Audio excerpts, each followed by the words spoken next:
બદલ। ત્યારે હાલ પીએમ મોદી સંબોધન કરી રહ્યા છે, સીધા જઈશું તે તરફ। रहा है हमारे देश की सड़कें आधुनिक हो, हमारे देश के एयरपोर्ट आधुनिक हो, हमारे यहां रेल और रेलवे स्टेशन आधुनिक हो, इसके लिए पिछले 11 साल में अभूतपूर्व गति से काम किया गया है। आप कल्पना कर सकते हैं, इंफ्रास्ट्रक्चर के इन कामों पर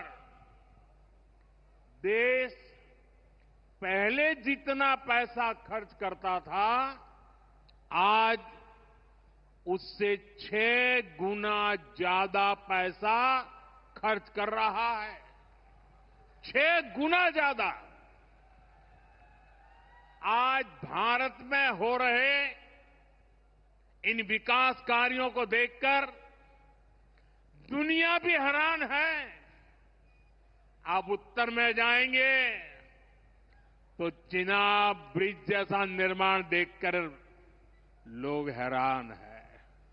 पूर्व की तरफ जाएंगे तो अरुणाचल की सेला टनल, असम का बोगीबिल ब्रिज आपका स्वागत करते हैं। पश्चिम भारत में आएंगे तो मुंबई में समंदर पर बना अटल सेतु नजर आएगा।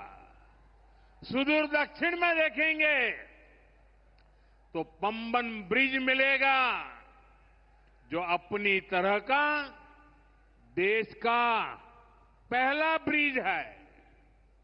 साथियों, आज भारत अपनी ट्रेनों के नेटवर्क को भी आधुनिक कर रहा है। ये वंदे भारत ट्रेनें, अमृत भारत ट्रेनें, नमो भारत ट्रेनें, ये देश की नई गति और नई प्रगति को दर्शाती है। अभी देश में करीब 70 रूट पर वंदे भारत ट्रेनें चल रही है। इससे दूर सुदूर के इलाकों में भी आधुनिक रेल पहुंची है। बीते 11 साल में सैकड़ों रोड ओवरब्रिज और रोड अंडरब्रिज का निर्माण किया गया है। 34,000 किलोमीटर से ज्यादा के नए रेल ट्रैक बिछाए गए हैं। अब ब्रॉडगेज लाइनों पर मानव रहित क्रॉसिंग, वो बात इतिहास बन चुकी है, खत्म हो चुकी है।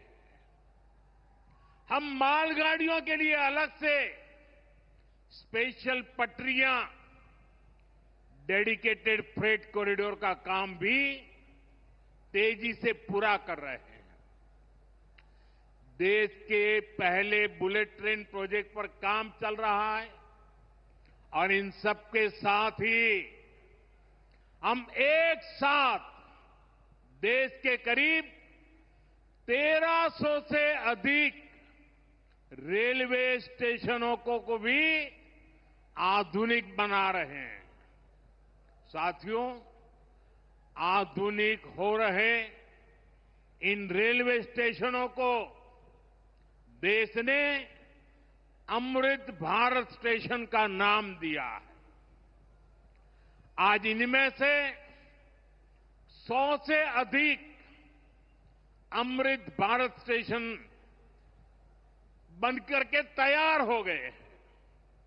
सोशल मीडिया पर भी लोग देख रहे हैं कि इन रेलवे स्टेशनों का पहले क्या हाल था और अब कैसे इनकी तस्वीर बदल गई है।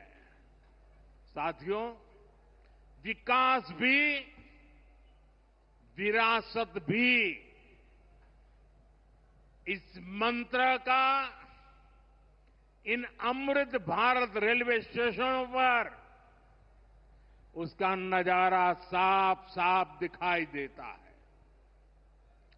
ये स्थानीय कला और संस्कृति के भी नए प्रतीक है। जैसे राजस्थान के मांडलगढ़ रेलवे स्टेशन पर महान राजस्थानी कला संस्कृति के दर्शन होंगी। बिहार के थावे स्टेशन पर मां थावे वाली के पावन मंदिर और मधुबनी चित्रकला को दर्शाया गया है। मध्य प्रदेश के ओरछा रेलवे स्टेशन पर आपको भगवान राम की आभा का एहसास होगा। श्रीरंगम स्टेशन का डिजाइन भगवान श्री रंगनाथ स्वामी जी के मंदिर से प्रेरित है। गुजरात का डाकोर स्टेशन रणछोड़राय जी से प्रेरित है। तिरुवन्नामलई स्टेशन द्राविड़ वास्तुकला के अनुसार डिजाइन किया गया है। बेगमपट स्टेशन पर आपको काकतीय साम्राज्य के समय का आर्किटेक्चर देखने को मिलेगा। यानी हर अमृत स्टेशन पर आपको भारत की हजारों साल पुरानी विरासत के दर्शन भी होंगे। ये स्टेशन हर राज्य में टूरिज्म को भी बढ़ावा देने के माध्यम बनेंगे। नौजवानों को रोजगार के नए मौके देंगे। और मैं उन शहर के नागरिकों को रेलवे में यात्रा करने वाले पैसेंजर से प्रार्थना करूंगा, ये सारी संपत्ति के मालिक आप हैं। कभी भी वहां गंदगी न हो, इस संपत्ति का नुकसान न हो, क्योंकि आप उसके मालिक हैं। साथियों, इंफ्रास्ट्रक्चर बनाने के लिए जो पैसा सरकार खर्च करती है, वो रोजगार भी बनाता है, व्यापार कारोबार भी बढ़ाता है। जो हजारों करोड़ रुपए सरकार लगा रही है, ये पैसा मजदूर की जेब में जा रहा है, ये दुकानदार को मिल रहा है, दुकान और फैक्ट्री में काम करने वाले लोगों को मिल रहा है। रेत, बजरी, सीमेंट, ये सारी चीजें ढोने वाले ट्रक, टेम्पो चलाने वालों को भी इससे फायदा होता है। और जब ये इंफ्रास्ट्रक्चर बनकर तैयार हो जाता है, तो फिर अनेक गुना और फायदे होते हैं। किसान की उपज कम कीमत में बाजार तक पहुंचती है, वेस्टेज कम होती है, जहां सड़कें अच्छी होती हैं, नई ट्रेनें पहुंचती हैं, वहां नए उद्योग लगते हैं, पर्यटन को बहुत बढ़ावा मिलता है।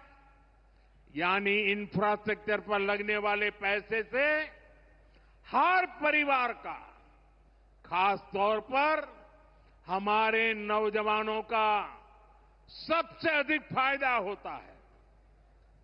साथियों, इंफ्रास्ट्रक्चर पर जो काम हो रहा है, उसका हमारे राजस्थान को भी बड़ा लाभ मिल रहा है। आज राजस्थान के गांव-गांव में अच्छी सड़कें बन रही हैं। बॉर्डर के इलाकों में भी शानदार सड़कें बन रही हैं। इसके लिए बीते 11 साल में अकेले राजस्थान में करीब 70,000 करोड़ रुपए खर्च किए गए हैं। राजस्थान में रेलवे के विकास के लिए भी केंद्र सरकार इस साल करीब 10,000 करोड़ रुपए खर्च करने जा रही है।